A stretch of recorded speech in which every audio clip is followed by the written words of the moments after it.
Amen, amen. Vir die wat nie geweet het nie, dit is die nuutste trailer vir die nuutste Call of Duty game wat uitkom volgende 2 maande. So,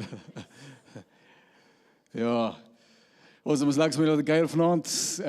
Powerful reeks het ons mee begin het laas week, Called for War /More. En ek dink as dit kom by Called for War, ek dink as dit kom by moeders, ons almal het al die plakkie gevoel kom. En vir een of ander rede, dis die weerste ding as jy ma met jou raas wil jy giggel. Maar as hy sê, gaan vir jou pa sê, asseblief, as jy maar jou pak slaag gee, ek weet nie hoekom dit so is nie. Maybe is dit omdat jy sien, sy's eintlik ernstig. Anyways, maar ons is lief vir julle, super lief vir julle. Ek dink die Here het geweet wat hy gedoen het, toe hy gesê het, vrouens moet kraam met kinders, ons mans sou dit nie kon hanteer nie. Amen? Ja, dat is feite. Called for more. Ek laaf hierdie sinspeel wat ons in hierdie reeks mee uitgekom het, want as jy gaan kyk na wat in 'n oorlogsveld gebeur, is dit absoluut net 'n soldaat wat in 'n veld ingaan wat verby homself leef. As 'n soldaat die keuse maak om te veg vir sy mense, vir sy volk, dan is dit 'n surrendering act. Dit is 'n self-denying act. Ek gaan dood vir 'n greater cause. Ek is nie daar om myself te verheerlik nie, ek is nie daar om myself te verryk nie, inteendeel, ek sit my lewe op die spel. En dit is die posture wat ek en jy nodig het wanneer ons regtig waar wil hê die Heilige Gees moet eksponensieel deur ons werk. En hierdie hele reeks gaan oor die Heilige Gees wat ons empower het en ons uitstuur in die veld in om ons mense te gaan red. Om ons lewens op die spel te gaan sit vir die mense aan ons linkerkant en die mense aan ons regterkant. En obviously, meeste van hierdie ouens, ek glo, almal van hierdie ouens wat in die oorlogsveld ingaan, sal hulle lewens neerlê vir hulle broer. As jou broer geskiet word, jy doen wat jy kan, jy tel hom op en jy vat hom terug veilig na homebase toe. En weet ouens verloor goeders, gaan deur rowwe staf wanneer dit kom in oorlog. Ek dink selfs van dies wat tussen ons sit, wat deur die ervaring gegaan het, weet, back in the day, toe daar oorlog op die grens was daar baie staf wat ouens moes deurgaan, 'n stories wat jy kan vertel van wat dit van jou af gevat het, om actually in 'n oorlogsveld in te gegaan het. Nou, die Heilige Gees empower ons om verby onsself te kan leef. En yes, die Heilige Gees is die Gees van Jesus wat kom in gees en in krag, of in waarheid en in krag. En wat die Heilige Gees doen is hy maak dit vir jou moontlik om in bonatuurlike kragte te kan funksioneer. Supernatural powers. Wat beteken is, die Here roep jou in iets in wat te groot is vir jouself. Met ander woorde, jou kapasiteit, jou talente, jou giftings is nie goed genoeg om die taak te kan verrig wat die Here jou tot geroep het nie. Daarom kyk ons na dit wat die Here ons voorroep en ons voel geïntimideer daardeur en ons voel, ek kan dit nie doen nie. Dis te veel vir my. Dis te groot vir my. Dis presies hoe jy moet voel. Want die Here gaan jou roep in 'n lewe in wat totaal en al jou eie capacity gaan oorskry. Dus juist hoekom ons nie dan meer staat maak op ons eie kapasiteit, kennis, wysheid, talente nie, maar ons eie talente nou een kant toe skuif en sê, Here, ek het nie wat dit vat om hierdie mission te voltooi nie. Maar ek weet dat U empower my bonatuurlik, supernaturally, met krag, om hierdie roeping te kan voltooi. En ons sien, Jesus net voor hy opgaan hemel toe sê hy vir sy disippels, daar was 120 van hulle, gaan in die upper room en in die bokamer in en gaan wag daar vir die Heilige Gees, my Gees, en hy gaan op julle kom neerdaal. En wanneer hy op julle gaan neerdal, dan gaan julle bonatuurlike krag ontvang. You're going to receive power and fire. Dis die krag, die weight, die resources, die glory van die hemele, deur die Heilige Gees wat gaan kom en die kerk gaan kom in power, sodat hulle nou kan doen dit wat Jesus gedoen het. Onthou, Jesus het gesê, wat ek gedoen het, gaan julle ook doen. Maar ons eerste reaksie tot dit is, hoe? Hoe gaan ons mense uit die dood het opwek? Hoe gaan ons die blindes genees? Hoe gaan ons demone uitdryf? Hoe gaan ons kan preek en duisende mense tot bekering? Hy sê, gaan wag in die upper room. Want na dit gaan julle presies kan doen wat ek gedoen het. En daar gaan hulle in die upper room in, en hulle ontvang die krag van die Heilige Gees, en daar is vuur wat in die mense inkom. Die gehoor wat rondom daai vertrek gestaan het gesê, dit klink asof hulle dronk was, hulle het in verskillende tale gepraat, aardse tale en hemelse tale, en toe is Petrus die eerste een wat begin preek, en toe hy preek, toe is dit dieselfde authority, dieselfde gesag wat uit hom uitkom, as wat uit Jesus uitgekom het, en ons weet toe Jesus gepreek het, toe het hordes mense tot bekering gekom, en hier trek Petrus ewe skielik dieselfde gees aan as Jesus, en hier begin hy preek, en die vuurspad, en 3000 mense kom tot bekering, en die kerk word geplant, en demone word uitgedryf, en al die staf, it just happens. En die koninkryk van God word nou tangibly gesien. Dit is insane om te sien wat die krag van die Here deur my en jou kan doen. En hierdie krag van die Heilige Gees is nie daar om mensdom te kom vernietig nie. Die krag van die Heilige Gees is daar om mensdom te kom restore. Dat die krag wat die disippels ontvang het, was, of die gees wat daai krag gebring het, word ook genoem die gees van liefde.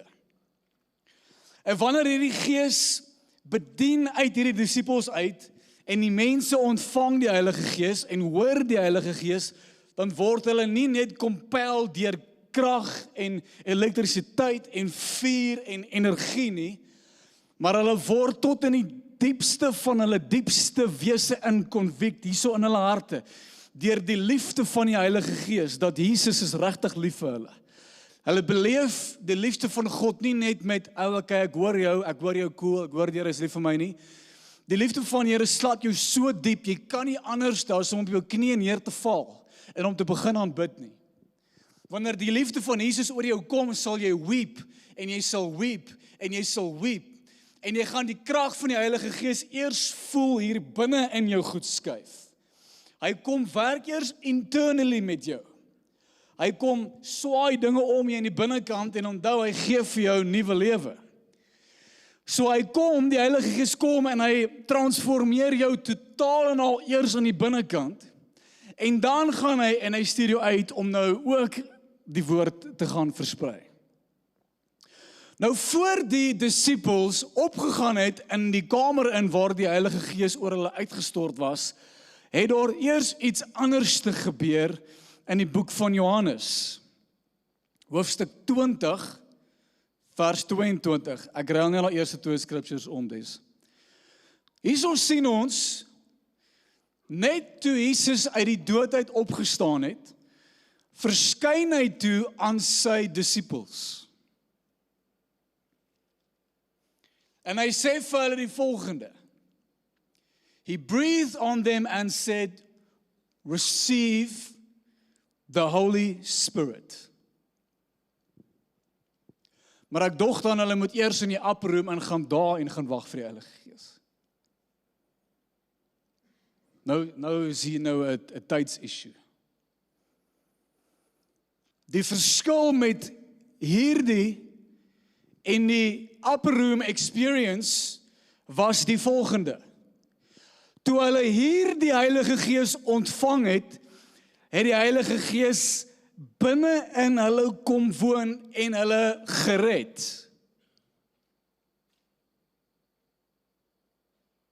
So die Heilige Gees kom woon binne in jou, sodra jy jou lewe vir Jesus gee. So hy kom eerstens, die Heilige Gees se rol is eerstens, om jou binne te kom herstel. Om alles wat sonde kom verwoes het, weer terug te gee aan jou. Die gebrek aan identiteit, die gebrek aan vervulling, die gebrek aan liefde, kwaad, die natuur van sonde, kom hy en die Heilige Gees bring eers 'n hartstransformasie in die binnekant. Na dit, nou dat hulle harte gered is, het hulle nou die capacity om die krag van die Heilige Gees op hulle te kry. Dis wat gebeur het in die bokamer. Nou hierdie Heilige Gees in Johannes 20 was vir persoonlike bediening. Is julle met my? Die Heilige Gees wat later oor hulle uitgestort was vir publieke bediening. You get what I'm going? Is julle met my? So ons kry die orde bietjie verkeerd om. Ons dink dat die enigste fokus wat die Heilige Gees het, is net krag en vuur en wonderwerke. Dis nie sy beginwerk nie. Sy beginwerk is eers om binne in jou hart te kom restore.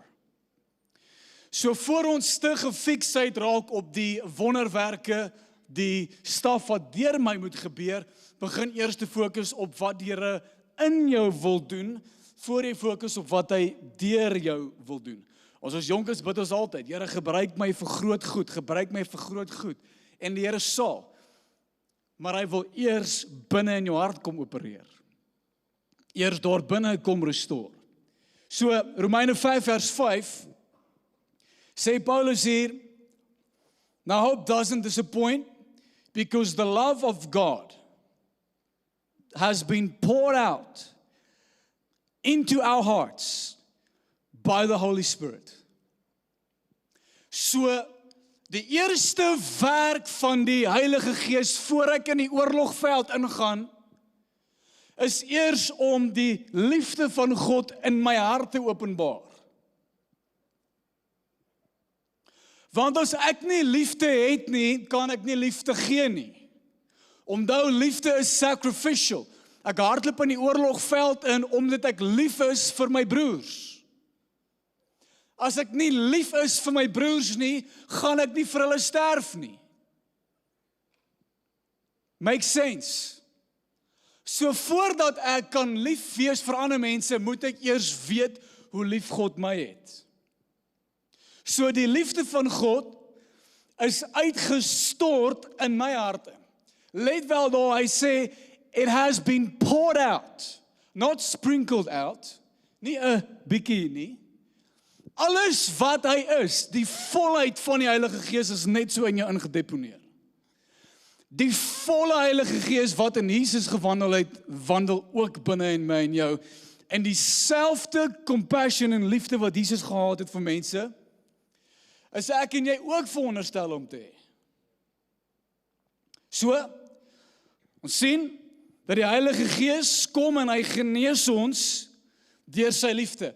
Onthou wat sonde gedoen het. Sonde het ons kom verwyder van God af. Ons was uitgehaal uit ons oorspronklike posisie uit. Onthou, ons het gepreek hier oor hierdie jaar al, dat ons liggame was veronderstel om die oorspronklike tempel te wees. So, omdat ons verwyder was van God, was mensdom confused oor wie hy of sy was gebroken en onvervuld, en het daarom vervulling gaan soek binne in die wêreld. En so was dit 'n konstante gesoek na genesing, want mensdom was in homself stikkend gebroken.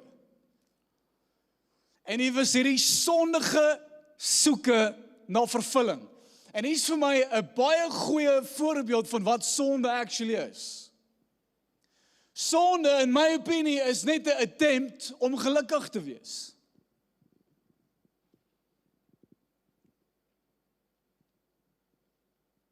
Sonde is eintlik behavioral patterns van 'n gebroke hart. Hoekom sal 'n ou gaan sonde doen? Wat's die doel daar agter? Gaan mense en hulle gaan rebelleer as prins teen God? Is daar van hulle? Sure daar is. Maar ek dink die majority van ons mense gaan val in sonde in, omdat hulle soek na vervulling. Dis eintlik 'n hart. En dan hoop ek, dat sekere dinge my gaan volmaak. Dink gou aan 'n, en ek het al dit genoem hierso, dink gou aan 'n jong dame, wat nie weet wie sy is nie, wat nie haar waarde verstaan nie, wat nie geliefd voel nie. Haar eerste respons oor die algemeen gaan natuurlik wees om dit by 'n ou te gaan soek. Want ek kry dit nie by God nie, want ek weet nie hoe hy oor my voel nie. Want sy het nog nie die Heilige Gees nie, so haar pa het haar nie beskerm nie, haar pa het haar nie lief gehad nie. So nou is die reaksie, kom ek gaan gee my liggaam dan vir 'n ou. En sy soeke na my, gaan my laat voel dat ek is wanted. Sy seksuele gedrag na my toe gaan voel dat ek iemand wil my hê. En dan wat gebeur? Sy voel bietjie vervuld, sy voel nou soos iemand. En dan gaan daai ou, en hy verneek op haar, en dan gaan sy na die volgende persoon toe, na wie ook al dit mag wees, wat vir haar daai vervulling kan gee, wat haar hart graag wil hê. En mensdom kyk na hierdie vrou en noem haar slegte goed. Lelike goed. En sure, is dit goed wat sy doen? Glad nie. Maar wat is ons bietjie vra, wat's die motivering agter dit? Hoeveel ouens gaan val in alkohol in? Nie omdat hulle dink, "Jessie, ek is nou vandag as ek lus om my lewer op te neek nie."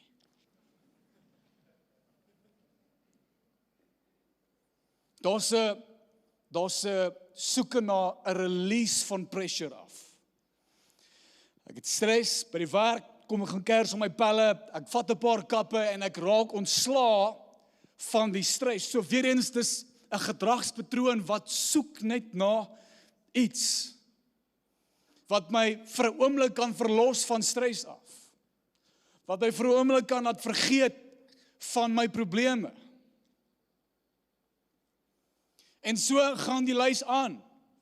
Dagga, maak my kalm voel. Wanneer ek dagga rook, dan vir daai oomblikke voel ek voel daar's nie depressie nie, ek voel die angs gaan weg, daar's net 'n bietjie clarity. So dit maak sin dat mense in sonde indulge het.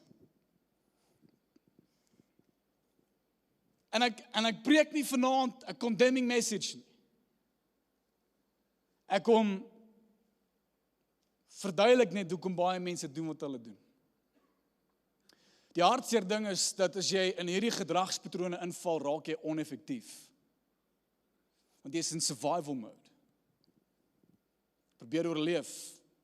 En as jy in die oorlogveld ingestuur moet word, gaan jy nie effektief wees nie. Jy gaan nie veg vir jou broer nie. Jy gaan nie 'n span of 'n troep manne kan lei nie. Jy gaan nie kan access wat binne in jou is nie, want jy gaan wil survive die hele tyd.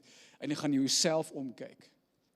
Kan jy nou sien hoekom die Here jou eers wil heal voor hy jou in die oorlogsveld invat? Kan jy daai prentjie sien? It just makes sense. So die Heilige Gees is uitgestort en kom leef binne in ons om daai void wat mensdom nog altyd gehad het, te kom vervul. Jesus sê, die Heilige Gees, toe hy nog op aarde was, Jesus homself, hy sê die Heilige Gees is nou by julle, maar binnekort gaan hy binne in julle wees. En dan gaan strome van lewende water uit julle boesems uitvloei. Die strome van lewende water, praat hy van die Heilige Gees, wat die ultimate bron van vervulling gaan wees. And you will be satisfied from the inside out. jou vlees gaan gesatisfy wees deur die liefde van die Heilige Gees, want wanneer jy compelled word deur hoe hy oor jou voel, dan val die lusts en die lus van die vlees net weg. It just evaporates. Pornografie trek jy nie meer aan nie, dis asof jy afgesit word deur alkohol, jy wil ewe skielik nie meer rook nie, ewe skielik wil jy nie meer rondslaap nie, jy wil yourself preserve, because I'm full, I'm fulfilled, en ware vervulling, ware healing, gaan kom van die binnekant af, en nie van die buitekant af nie. En so wat baie mense gaan doen, en weer eens selfs vir dies wat klaar die Heilige Gees het, ons vergeet van die Heilige Gees in ons. So, ons is gered en ons leef met hierdie strome van lewende water binne in ons, en ons gaan deur seisoene waar ons nie om ander in ons lewens nie, ons raak nie bewus van hom nie, ons gaan nie in die binnekamer in en praat met die Heilige Gees nie. Onthou laasweek het ons gesê, die Heilige Gees is God ten volle op die aarde. Jy het access tot hom 24/7. Jy kan in die binnekamer ingaan, jou deur toemaak en jy kan gaan sit by hom en met hom praat en vir hom vra, Here, kom bedien my hart. Come and pour your love out into my heart. Come and fill me with your presence. Jy kan dit vir hom vra, maar ons doen dit nie. Ons doen dit een keer nou en dan. Dan voel ons ewe skielik nie satisfied nie, ons voel ewe skielik nie vervuld nie, want ons drink nie van hierdie rivier wat klaar binne in ons is nie. En dan begin ons stadig maar seker weer aan te latch aan wêreldse goeders. En dan try ons weer hierdie innerlike vervulling kry deur geld en sukses en entertainment en al die tipe staf. So, as die Heilige Gees 'n greep op jou kry, dan vat hy jou diep. He takes you very deep. Daar ons het al hieroor gepraat. God first takes you low before he takes you high. Amen. Soos 'n boom se wortels, hy groei eers af voor hy opgroei. Die konstruksie, die wortelstelsel hier binne jou moet eers goed gefestig wees voordat ek effektief kan wees daar buite. So daar's dimensies van hoe die Heilige Gees kom in sy liefde en hoe hy ons harte kom bewerk. Right, so ek wil vir jou net so 1 of 2 brief observations gee van verskillende tipe sondes wat die Heilige Gees kom uithaal uit ons harte. Die eerste een is obvious sin. Dis soos steel, verneek op jou vrou, dronkenskap, abuse, fraud, violence. Dan is daar baie sondes wat ons almal maar van weet, maar ek sê hierso, it's sin that may be hidden or culturally tolerated. But your conscience know they are wrong. Goed soos gossip and envy and bitterness and lust, private dishonesty, feeding sinful desires, holding on to unforgiveness. Al hierdie goeders gaan die Heilige Gees opbring en hy gaan wil hê jy moet dit release. Hy wil jou vrymaak van dit af. Kyk, want hierdie is die tipe goed wat 'n houvas gekry het in jou hart.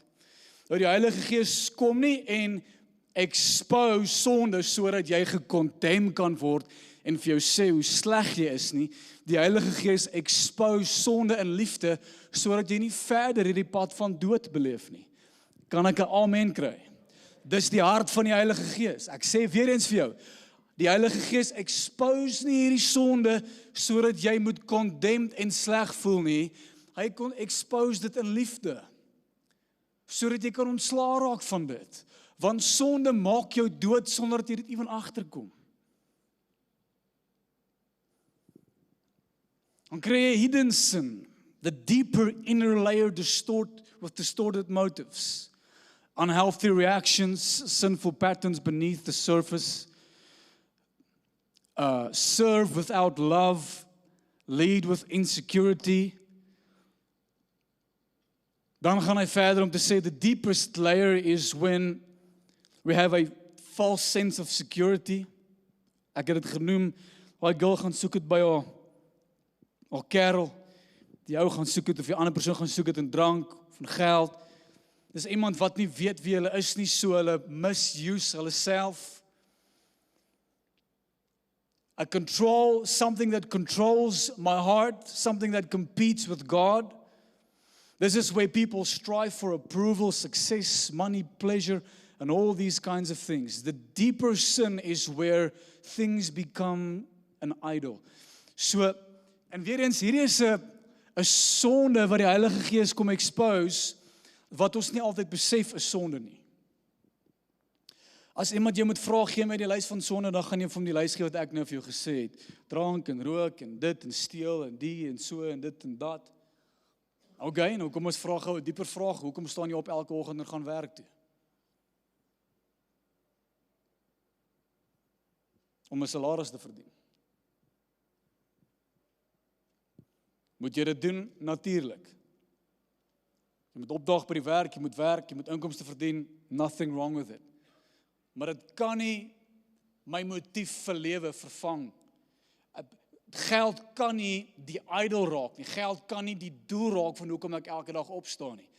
God het 'n purpose in my lewe ingeplant en dit is hoekom ek opstaan, is om in my werksplek in te stap en daar te gaan regeer. Geld kom en Here bring dit by, maar geld is nie die main motief nie. Partykeer gaan koop ons stuff, subconsciously is ons insecure oor onsself, so ons gaan koop iets wat ek nie kan bekostig nie, sodat mense kan dink jy ry 'n mooi kar, of jy het 'n nice huis, of jy het cool klere, of wat ook al dit mag wees. Dis 'n klein goedjies waar ons harte deceived is. Waar ons dink ons worship deel dit in volle, maar eintlik doen ons nie. En wat ek so baie keer sien die Heilige Gees doen. Hy weet diep in ons harte, is daar ander dinge wat ons tree bepaal. En dan kom die Here en hy verwyder hierdie goeters, en hier diep in ons hart, hy opereer hier binne in jou hart, en dan raak ons kwaad vir die Here, omdat hy sekere goeters verwyder van ons af. En ons hou nie daarvan nie. Maar die Here doen dit alles in liefde. Soms kom die Here en hy verwyder mense uit jou lewe uit en jy verstaan nie hoekom nie.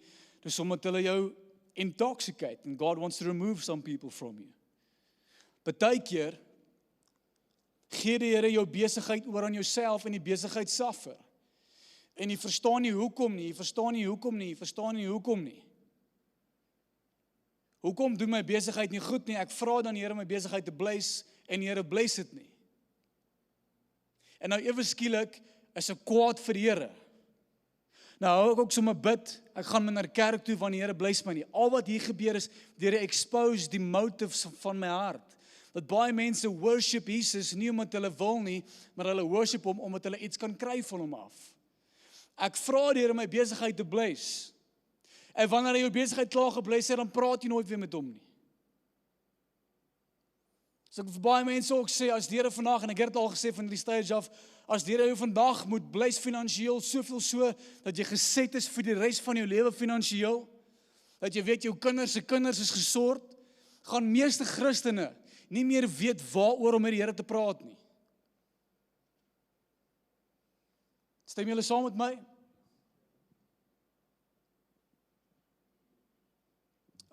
Hallo Here, dankie vir my hond.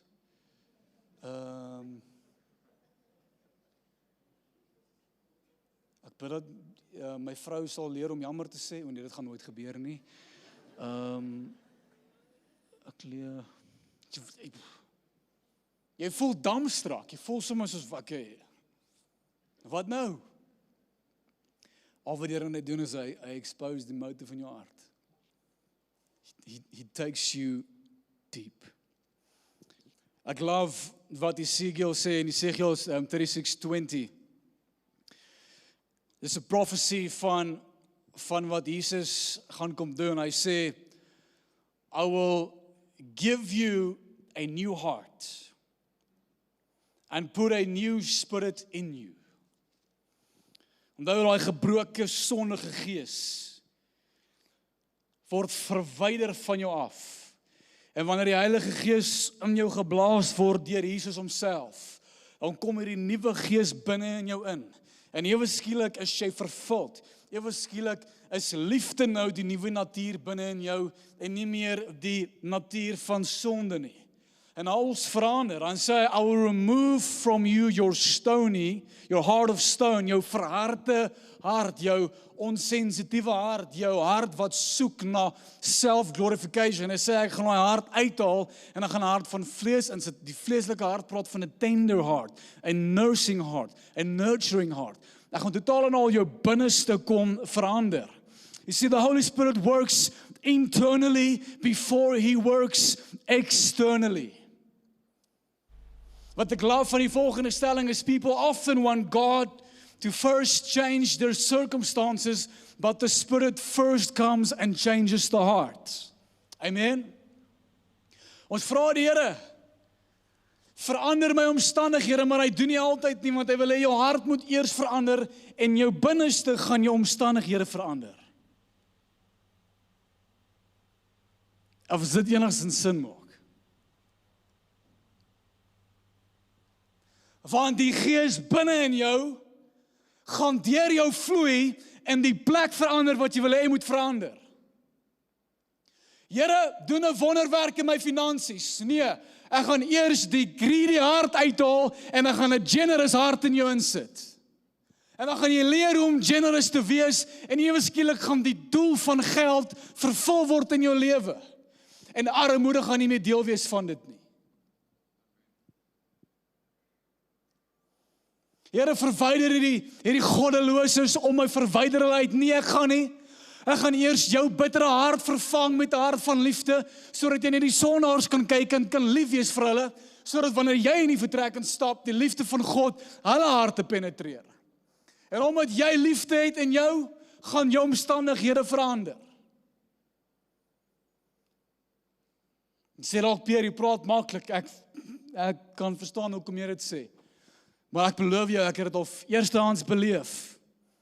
Hoe die Here mens hou binne in 'n plek, en omstandighede sit. Sy gaan jou hou tot jou hart pure is. Here, genees my van hierdie siekte af. Verander die terrein van my liggaam, en dan doen hy nie. Dan is ek kwaad vir God. En ewe skielik wil ek sommer nie vir ander mense bid nie. Hoekom moet ek vir ander mense bid as hy nie my gaan genees nie? Wel, dit expose weer eens net my hart. Kan jy bid vir ander mense vir genesing terwyl jy siek is?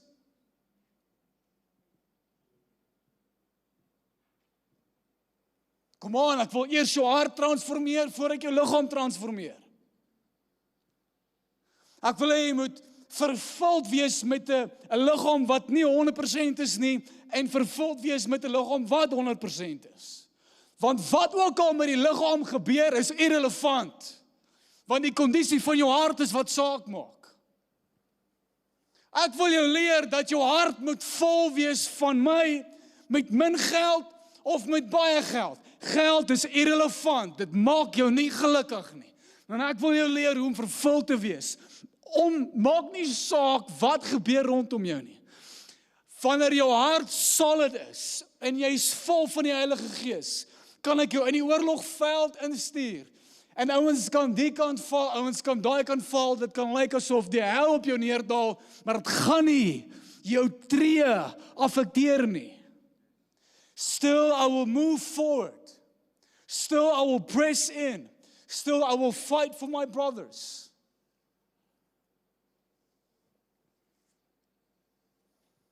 Ek dink ek moet klaarmaak daarso. Come on. Band, julle kan my join. Ek gaan hierdie hele ander deel sommer net skiep vir my preek, is nie nodig nie. Amen. Daar's staf wat die Here, die Heilige Gees, wat hy eers in jou wil doen.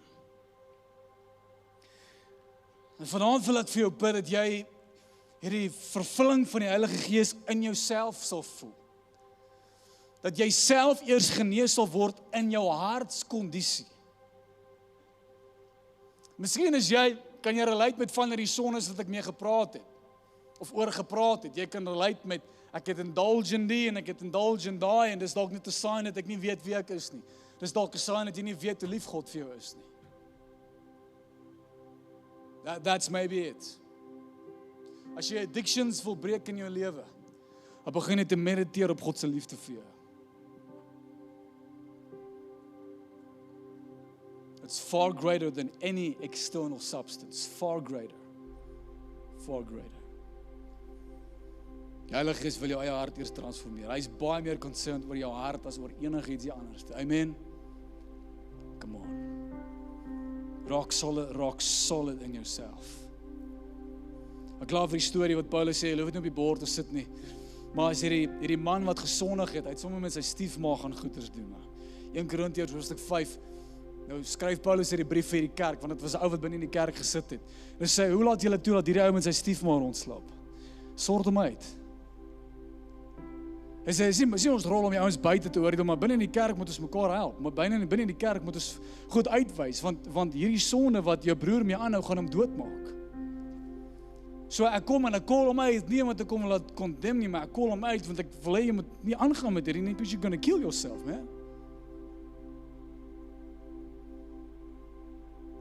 Volgende brief, 2 Korintiërs 2, toe hierdie man intussen repent.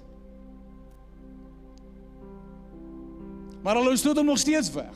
Hy het intussen half jammer gesê vir die Here, jammer gesê vir die kerk, sy hart teruggekeer na die Here toe en nog steeds druk hulle hom weg. Paulus sê vir die kerk, ek wil hê julle moet herinner net hierdie man, julle het hom lief. Want hy moet nou genees word aan die binnekant. He has to be fulfilled with the love of God again. Kom aan, laat die liefde van Jesus weer deur julle stort na jou broer toe. Kom, dis hoe hy gesond gaan word. Hê hom lief. En hulle het hom lief. Staan saam met my op en bid ek vir jou.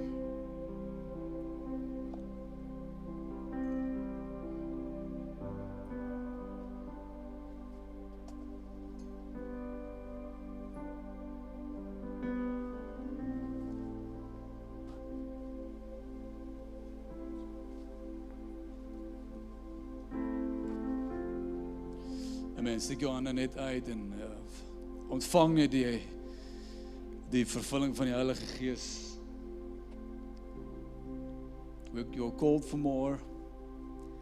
En die Here gaan jou salf en hy gaan jou empower en dan gaan baie goed deur jou vloei, maar eerstens wil God jou eie hart volmaak. En as jy hidden sondes het, want jy weet is net tussen jou en die Here. Niemand weet daarvan. As die Here toe is, dan sukkel jy. Die Heilige Gees convict jou van hierdie goed af. En jy weet in jou hart diep, jy moet stop met dit. En soos ek gesê, die Heilige Gees expose nie hierdie goeders om ons te laat skuldig voel nie. Hy expose dit sodat jy kan lewe ontvang en lewe beleef. Want hierdie sondige habits maak ons net dood, man. It suffocates us. So ek wil vanaand eers ons vir jou bid. As jy sukkel met secret sin, ek wil bid dat die Heilige Gees jou hart sal verlos van dit af. That you would not want that anymore.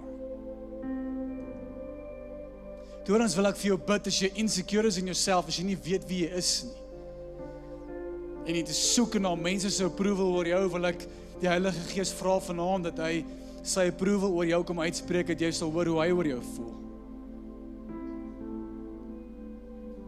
En as jy rarig net nie gelukkig is in jou binnekant nie, as jy voel daar's 'n void in jou, wil ek die Heilige Gees vra om joy te bring in jou hart en om 'n vrede te bring in jou hart en wat net hy vir jou kan gee. Heilige Gees, dankie vir die teenwoordigheid in hierdie gebou en binne in ons lewens. Ek wil vra Heilige Gees, in die naam van Jesus, dat die elke man en vrou se hart totaal en al kom volmaak met die teenwoordigheid. May rivers of living water flow from our bellies, Lord, like you have promised in your word. May we be truly satisfied from the inside out. Come on, kerk, be filled with the presence of the Holy Spirit. Be filled with the presence of the Holy Spirit.